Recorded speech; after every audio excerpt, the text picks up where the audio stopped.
खेला करी तू ठैक लाई छे खेला करी तू ठैक लाई छे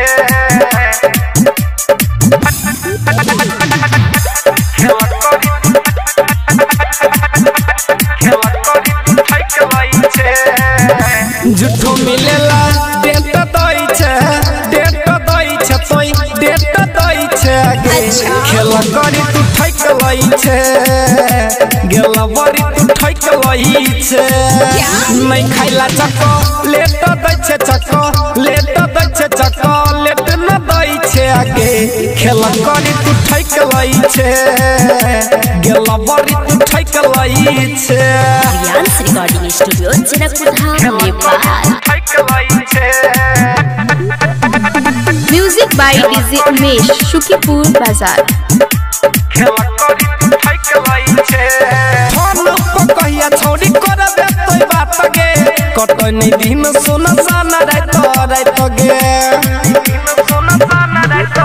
फोन पर कहिया छोड़ी करबे तोय बात गे कतय नहीं दिन सोना साना रात गे ई मामला नहीं से तो होई छे नहीं से तो होई छे आगे गेल बड़ी तू ठैक लई छे गेल बड़ी तू ठैक लई छे खेला करी तू ठैक लाई छे music by DJ Umesh Shukipur बाजार। खेला करी तू ठैक लाई छे की राइटर ललित मोहन जी मधेसी तोरे चक्कर में रहै छौ गे बेसी गछौरी